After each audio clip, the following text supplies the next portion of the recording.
Hai, apa khabar? Saya Dr. Alexander Mota, ahli fizioterapi, osteopat dan penulis buku digital Segredos da Columna Siemdor. Dan hari ini, saya ingin mengajar anda senaman terbaik yang saya tahu untuk mengurangkan kesakitan dan simptom yang berkaitan dengan saraf sciatic. Teruskan menonton video ini kerana di akhir nanti, saya akan berikan 2 lagi tips tambahan untuk anda.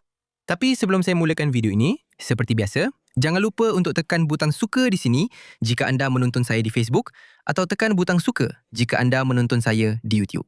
Kalau tidak, anda akan habis menonton, kemudian cari latihan lain untuk saraf sciatic, latihan lain untuk lutut, bahu, siku yang ada di saluran kami ini dan akan terlupa untuk tekan butang suka di sini. Apabila anda tekan butang suka, anda membantu saluran dan halaman kami untuk berkembang.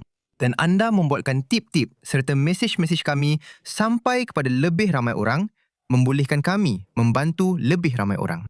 Jadi jangan lupa, tekan butang suka dan jom kita teruskan ke video.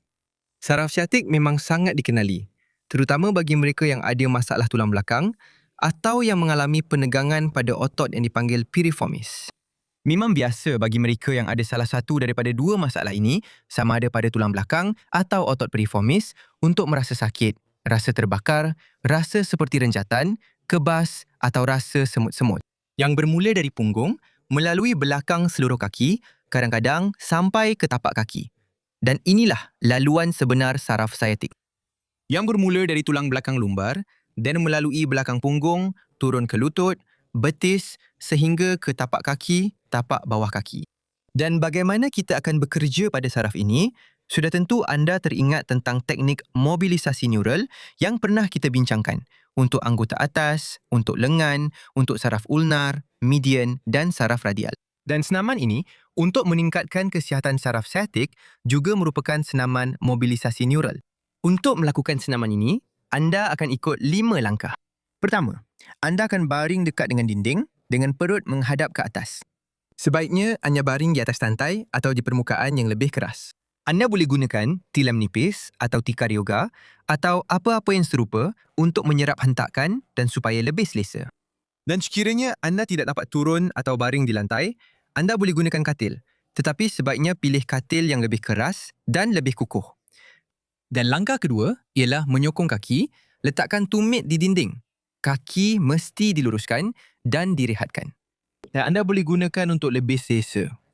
Dan untuk membantu dalam melakukan senaman ini, gunakan bola, bantal atau cushion.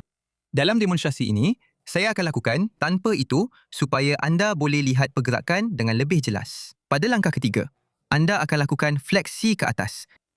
Anda akan membengkokkan pergelangan kaki seolah-olah menarik jari kaki ke arah anda. Dalam langkah ketiga ini, anda akan sesuaikan jarak dari dinding. Jarak yang sesuai untuk anda. Apabila anda melakukan pergerakan fleksi ke atas ini, anda sepatutnya rasa regangan di belakang kaki, di belakang seluruh kaki dan anda tidak sepatutnya rasa sakit.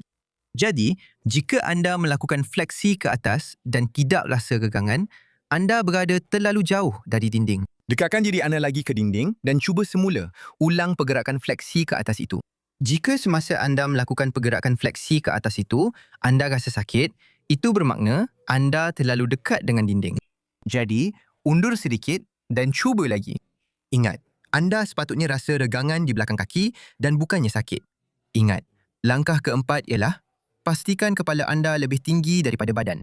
Untuk itu, anda perlu gunakan bantal yang lebih keras atau bantal kepala. Saya minta jika bantal itu terlalu lembut, anda lipat bantal itu di tengah. Dan langkah kelima ialah melakukan pergerakan itu sendiri, melakukan senaman itu sendiri. Anda akan lakukan satu dorsifleksi dan satu fleksi plantar. Tarik jari-jari kaki ke arah anda sejauh mungkin dan halakan hujung kaki anda ke bawah sejauh yang anda boleh. Ingat bahawa pergerakan ini adalah berirama.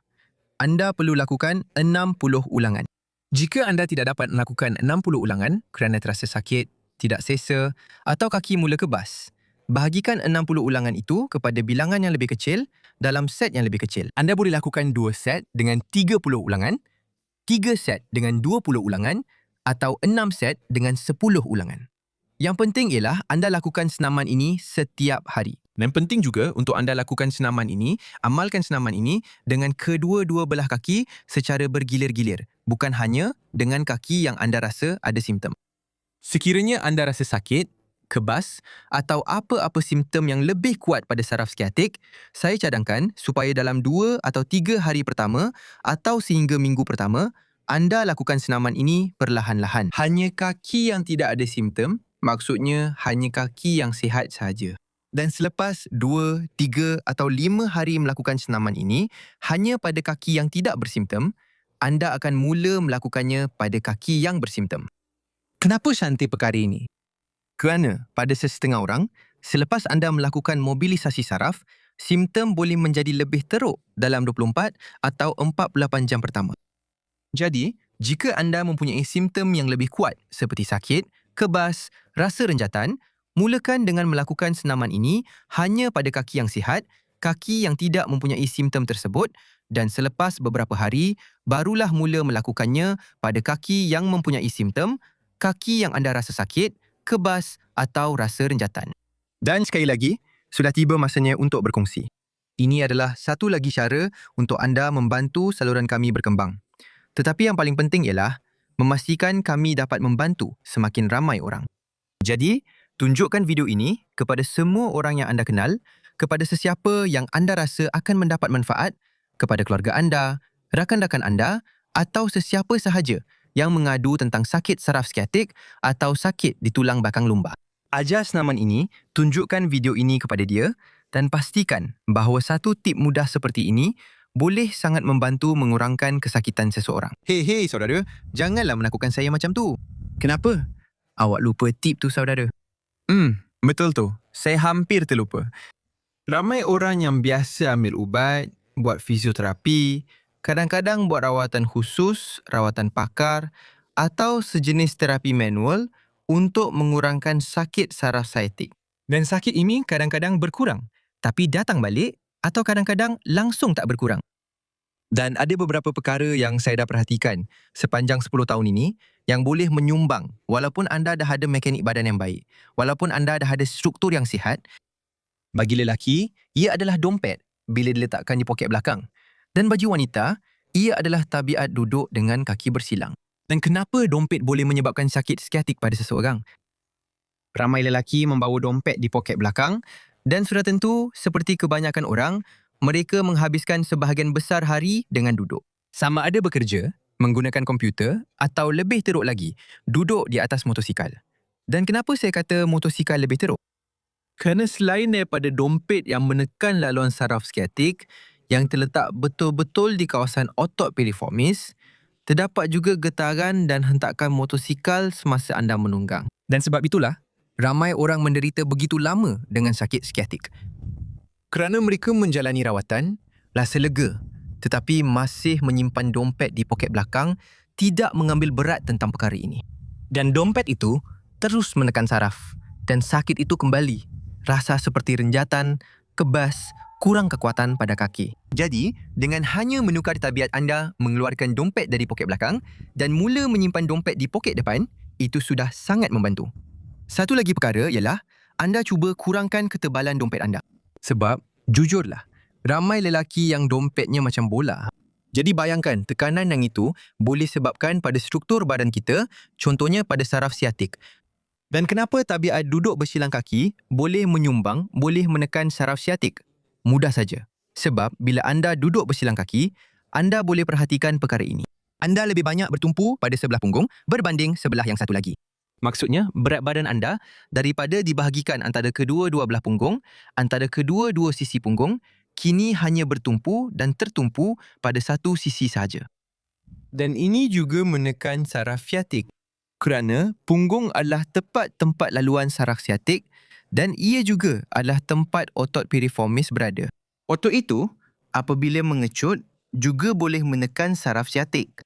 Dan saya tidak mengatakan bahawa anda tidak boleh duduk dengan kaki bersilang.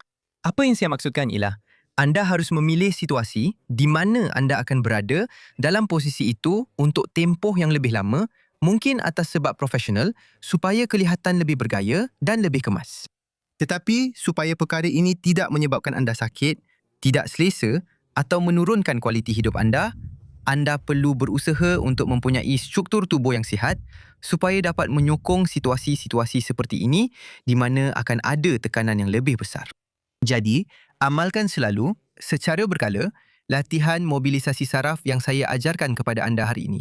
Lakukan aktiviti fizikal, seboleh pilih aktiviti yang juga melibatkan fleksibiliti seperti pilates contohnya.